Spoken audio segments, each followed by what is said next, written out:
తిరిగి BCN news కి స్వాగతం.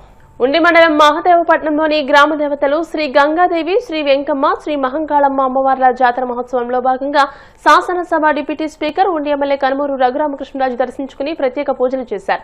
జాతర మహోత్సవాల సందర్భంగా శనివారం రాత్రి తెప్పోత్సవాన్ని ఆయన ప్రారంభించారు. ఈ సందర్భంగా ఆయన మాట్లాడుతూ ఊరు బాగుండాలి, ప్రజలు 10 మంది సంతోషంగా మాట్లాడుకునేందుకు ప్రతి గ్రామానికి ఆలయాలు అవసరమని అన్నారు. ఈ ఆలయాన్ని ఖర్చుకు వెనకాడకుండా అత్యద్భుతంగా నిర్మించారని అన్నారు. త్వరలోనే శివాలయాన్ని పునర్నిర్మిస్తామని తెలియజేశారు. ఆయనతో పాటు ఆలయ కమిటీ చైర్మన్ రమేష్ రాజు, వైస్ చైర్మన్ నాగరాజు, శివాలయం చైర్మన్ శివరామరాజు, మాజీ సర్పంచ్ వనివాస్ సుబ్బలక్ష్మి శ్రీనివాస్, వీరబాబు మాస్టర్, కొనగళ్ల నాగేశ్వరరావు భక్తులు పెద్ద ఎత్తున పాల్గొన్నారు.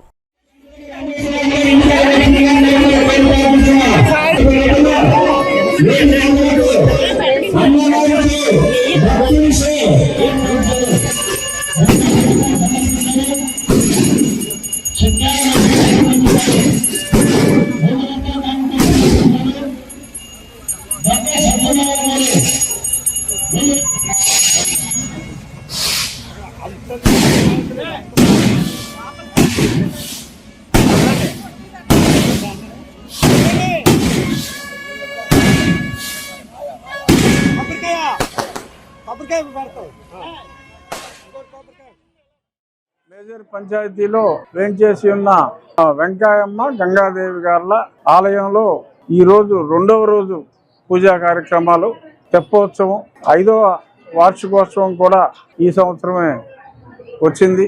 ఎంతో ఖర్చుతో గ్రామస్తులందరూ కలిసి అత్యంత వైభవంగా ఈ ఆలయాన్ని నిర్మించుకున్నారు. ఊరు బాగోవాలి, ప్రజలందరూ సంతోషంగా ఉండాలి అంటే 10 మంది కలిసి చక్కగా మాట్లాడుకునే ప్రాంగణాలుగా ఆలయం అనేది ప్రతి గ్రామానికి చాలా అవసరం. ఎక్కడా ఖర్చుకి వెనకాడకుండా చాలా అత్యద్భుతంగా నిర్మించారు. త్వరలో శివాలయం కూడా నిర్మాణం ప్రారంభిస్తున్నారు మహదేవపట్నం. గతంలో మనం చూసాం, గ్రామంలో ఎన్నో అభివృద్ధి కార్యక్రమాలు కూడా జరిగినాయి. ఎక్కడ తాగునీరుకి ఇబ్బంది లేదు. ఉత్తమ పంచాయతీగా మరి సుబ్బలక్ష్మి కూడా కేంద్ర ప్రభుత్వంలో కూడా అవార్డు కూడా అందుకున్న మంచి గ్రామం ఇది. ఇలాగే చక్కని దేవాలయాలతో, శాంతి సౌభ్రాతృత్యాలతో మరింతగా అమ్మవారి ఆశీస్సులతో, మహంకాళమ్మ ఆశీస్సులతో ఈ ఊరు అలరారాలని మనస్ఫూర్తిగా కోరుకుంటున్నాను. క్రమశిక్షణ, అందరితోనూ మమేకమై మెలిగే వ్యక్తి ప్రసాదరావు అని, అటువంటి ప్రసాద్ సుమధుర వైశ్య లైమ్ లైట్ 26 అవార్డులో అత్యధిక ఓట్లతో విజయం సాధించడం తథ్యమని రాజ్యసభ సభ్యులు పాక వెంకట సత్యనారాయణ అన్నారు. భీమవరంలోని ఆయన క్యాంపు కార్యాలయంలో సుమధుర వైశ్య లైమ్ లైట్ 26 అవార్డుకు ఓటు నమోదు క్యూఆర్ కోడ్ పోస్టర్ను ఎంపీ పాక సత్యనారాయణ ఆవిష్కరించి మాట్లాడారు. బీజేపీ పట్టణ అధ్యక్షులు శ్రీ వాసవి కన్నికా పరమేశ్వరీదేవి మందిర చైర్మన్ బబిలిశెట్టి ప్రసాదరావు సుమధుర వైశ్య లైమ్ లైట్ 26 అవార్డుకు పార్టిసిపేట్ చేయడం హర్షించదగ్గ విషయమని అన్నారు. ఈ కార్యక్రమంలో ఆర్యవైశ్య వర్తక సంఘ భవనం అధ్యక్షులు బబిలిశెట్టి వెంకటేశ్వరరావు, యువజన సంఘం కార్యదర్శి పూసరపు సుబ్బారావు, బీజేపీ సీనియర్ నాయకులు కోమటి రవికుమార్, దండు సీతారామరాజు, కాదంశెట్టి వెంకటేశ్వర్లు, కెల్లా సూర్యచంద్రరావు, అడబాల హనుమాన్, గండికోట వెంకన్నబాబు, పోలిశెట్టి మారుతి సాయికృష్ణ, ఆర్మీ రమేష్, వేలూరి బుజ్జి తదితరులు పాల్గొన్నారు. భీమవరం మెంటెవారి తోటలోని శ్రీ బాల త్రిపుర సుందరి అమ్మవారి ఆలయ 17వ వార్షిక మహోత్సవ వేడుకలను సాంప్రదాయబద్దంగా ప్రారంభించారు. ఆలయ అభివృద్ధి కమిటీ పర్యవేక్షణలో పురోహితులు కాశీబొట్ల మణికంఠ శర్మ బ్రహ్మత్వంలో అమ్మవారికి పంచామృతాలతో అభిషేకాలు, వివిధ రకాల పుష్పాలతో పూజలు చేసి ప్రత్యేక అలంకరణ చేశారు. అనంతరం ఆలయ ప్రాంగణంలో ఊంజల్ సేవ నిర్వహించారు. ఈ నెల 4వ తేదీ ఉదయం అమ్మవారి కలశముల ఊరేగింపు, మహాకుంభాభిషేకం, మహానివేదన కార్యక్రమాలు నిర్వహిస్తున్నామని ఆలయ అర్చకులు కొమ్ము శ్రీనివాస్, కమిటీ సభ్యులు తెలియజేశారు. అధిక సంఖ్యలో భక్తులు అమ్మవారిని దర్శించుకున్నారు. అమ్మవారి యొక్క ఆలయ కమిటీ సభ్యులందరూ కూడా మొదటి రోజు కార్యక్రమం చేసుకునేటువంటి అల్లూరి నరసింహరాజు గారి దంపతులకు అమ్మవారి యొక్క అనుగ్రహ భాషణంగా అమ్మవారి అనుగ్రహం పొందడానికి నూతన వస్త్రద్వయం సమర్పించిరి. సుమంగళీర్యం మధురిమా గోసమే నమస్యర సౌభాగ్యమద్దే తత్వాయ రాస్తం విపరేతన.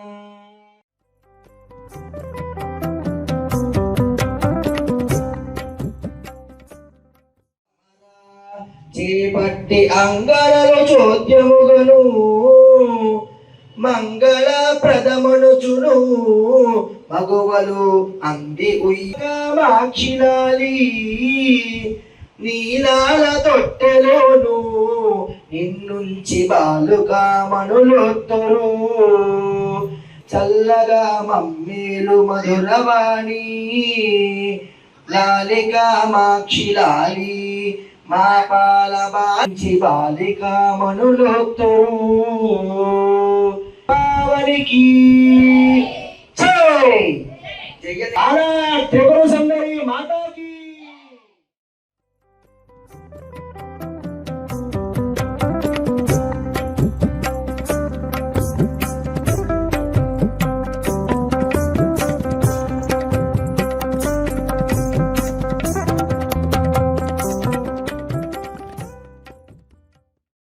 సహకారం ఉంటేనే అమ్మవారు వైభవంగా ఉంటుంది. ఎప్పటికప్పుడు అమ్మవారు వైభవంగా తెచ్చుకుంటూ ఉంటుంది.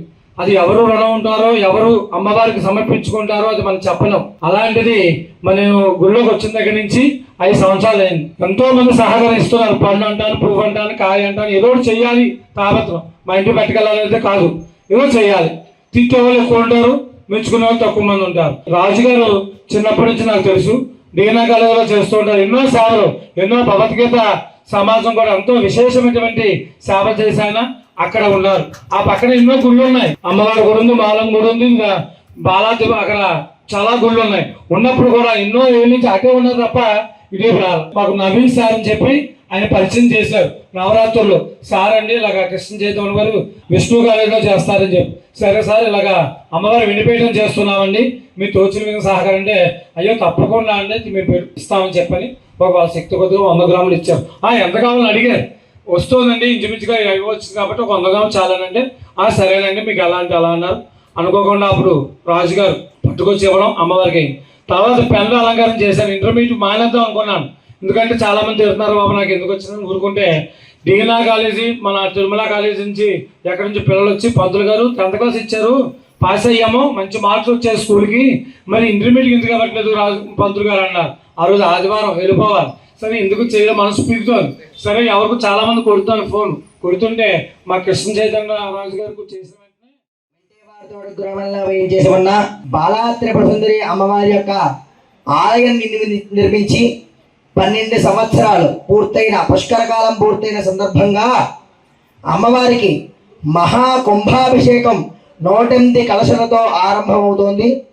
ఈరోజు ముందుగా అమ్మవారికి ఊంజల సేవ, అష్టోత్తర శతనామార్చన చేసి నీరాజన మంత్రపుష్పాలు నిర్వహించడం జరిగింది.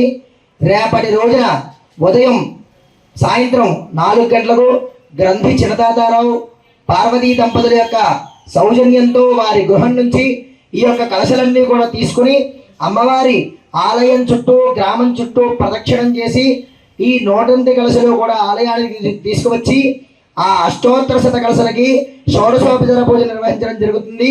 ఎల్లుండ సోమవారం ఉదయం అమ్మవారికి మహా కుంభాభిషేకం ఆరంభమవుతోంది. కావున భక్తులందరూ కూడా గమనించి తరలివిచ్చేసి బాలా త్రిపుర సుందరి అమ్మవారి యొక్క కృపకు పాత్రలు కావలసిందిగా కోరుతున్నాను.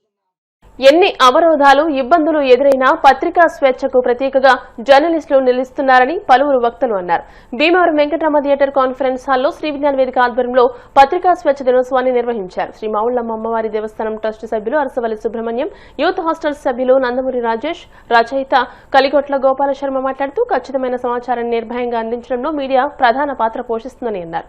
ప్రజాస్వామ్యానికి మూల స్తంభాలలో మీడియా ఒకటని అన్నారు. కార్యక్రమ నిర్వాహకులు చెరుకోట రంగసాయి మాట్లాడుతూ ప్రజాస్వామ్యానికి పత్రికా స్వేచ్ఛ ప్రాణాధారమని, సమాజంలోని సత్యాన్ని వెలికితీయడంలో మీడియా పాత్ర కీలకమని, ప్రభుత్వ పనితీరును సమీక్షిస్తూ ప్రజా సమస్యలను ప్రతిబింబించడంలో మీడియా మరింత బలోపేతం కావాలని అన్నారు. మీడియా స్వేచ్ఛను పరిరక్షించడం ప్రతి ఒక్కరి బాధ్యత అని అన్నారు. ఈ కార్యక్రమంలో బట్టిప్రోలు శ్రీనివాసరావు, కొండ్రి శ్రీనివాస్, డిఆర్ నాగేశ్వరరావు, పి అమూల్యరావు, విజ్జురతి రాఘవులు, ఎస్ సత్యనారాయణరాజు తదితరులు పాల్గొన్నారు. ప్రపంచ పత్రికా స్వేచ్ఛా దినోత్సవం మే 3వ తేదీన ప్రతి సంవత్సరం జరుపుకోవడం ఆనవాయితీ. 1993 సంవత్సరం నుంచి పత్రికా స్వేచ్ఛా దినోత్సవం జరుపుకుంటున్నాం. పత్రికా స్వేచ్ఛ యొక్క ప్రాముఖ్యత ఏంటంటే జర్నలిస్టుల రక్షణ, భావ ప్రకటన స్వేచ్ఛ గుర్తు చేస్తూ ఐక్యరాజ్యసమితి 1991లో యునెస్కో జనరల్ కాన్ఫరెన్స్లో సిఫార్సు మేరకు ఈ ప్రకటించింది. పత్రికా స్వేచ్ఛపై దాడులు నిరసించడం, విధి నిర్వహణలో ప్రాణాలు కోల్పోయిన జర్నలిస్టులకు నివాళులర్పించడం, మీడియా నిష్పాక్షికతను గుర్తు చేయటం. పత్రిక గురించి చెప్పాలంటే గన్న పోటు కన్నా పెన్న పోటు చాలా విలువైంది అంటారు. అలాగే వార్త యందు జగము వర్తిల్లుచున్నది, అది లేని నాడు జగము అంధకార బంధురు మగును అంటారు. అలాగే వార్త గురించి జర్నలిజంలో చెప్పేటువంటి ముఖ్యమైనటువంటి ఉదాహరణ ఏంటంటే, కుక్క మనిషిని కరిస్తే కాదు, మనిషి కుక్కని కరిస్తే అది వార్త అన్నారు. ఈ పత్రికా స్వేచ్ఛను అందరూ కాపాడాలి. ప్రజా ప్రజాస్వామ్య వ్యవస్థలో పత్రిక అనేటువంటిది చాలా ముఖ్య పాత్రను పోషిస్తూ ఉంటుంది. కలంపోటుతో ప్రభుత్వాలు కూలిని, అదే కలంతో ప్రభుత్వాలు ఏర్పడటం కూడా జరిగింది. అంటే కళానికి అంత శక్తి ఉంది. దాని ద్వారా హిరాతో రాసేటువంటి అక్షరాలని ప్రజల్ని ప్రభావితం చేస్తూ ప్రజా సమస్యలపై పోరాటానికి ఉసుగొల్పేటువంటి ఒక శక్తివంతమైనటువంటిదే పత్రికా రంగం. ఆ పత్రికా దినోత్సవానికి సంబంధించినటువంటి ఈ రోజుని శ్రీ విజ్ఞాన వేదిక ఆధ్వర్యంలో నిర్వహించుకోవడం జరుగుతుంది. ఈ మధ్యన ఎంతైతే స్వేచ్ఛ స్వతంత్రాలు ఒక పత్రికా స్వేచ్ఛకి బాగా భంగం కలిగిస్తున్నాయి. పత్రికా విలేకరులపై దాడులు చేయడమే కాకుండా హత్యలకు సంబంధించినటువంటివి కూడా ఈ పునరావృతం అవుతున్నాయి చూస్తున్నాం. కాబట్టి ప్రజల్లో చైతన్యం రావాలి. పత్రిక అనేటువంటిది ప్రజల్ని చైతన్యపరచడం, ప్రజా సమస్యలపై పరిష్కారానికి ఒక మార్గాన్ని చూపించేటువంటి వ్యవస్థ. కాబట్టి దాన్ని అందరూ కూడా మన ప్రజాస్వామ్యం కొలబద్దగా భావించాలి, కానీ దానిపై దాడులు చేసి వ్యతిరేకమైనటువంటి నిష్ఫలమైనటువంటి అవకాశాలను తీసుకోకూడదని కోరుకుంటున్నాను. భారత రాజ్యాంగంలో భావ ప్రకటన స్వేచ్ఛ అనేది ప్రాథమిక హక్కుగా ఉంది. ఈ పత్రికల నోరు నొక్కి ప్రజాస్వామ్యంలో చేస్తున్నటువంటి కొంత ఈ యొక్క ఒత్తిడి అది చాలా ప్రజాస్వామ్యానికి ఇబ్బందికరమైనటువంటి విషయం. వార్తను నిర్భయంగా చెప్పడం, కొంతమంది జర్నలిస్టులు ఈ పనిలో వారి యొక్క ప్రాణాలు కూడా కోల్పోవడం జరిగింది. అటువంటి వారికి మనం నివాళులు అర్పించాల్సినటువంటి అవసరం ఉంది.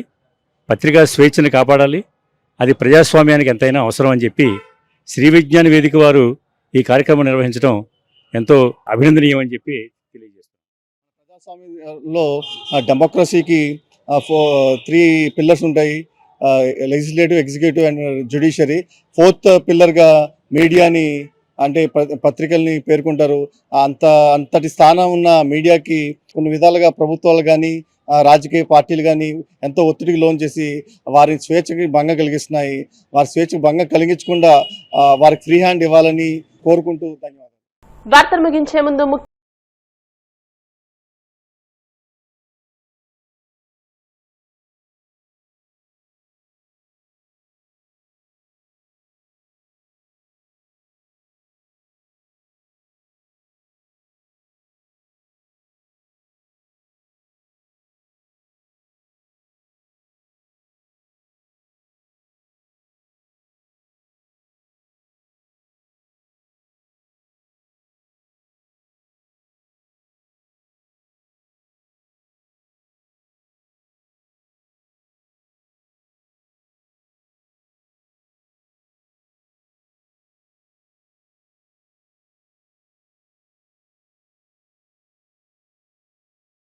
మొత్తం మరిన్ని వార్తల కోసం BCN digital YouTube channel, Facebook page ని ఫాలో అవ్వండి. అప్డేటెడ్ వార్తల కోసం ప్లీజ్ సబ్స్క్రైబ్.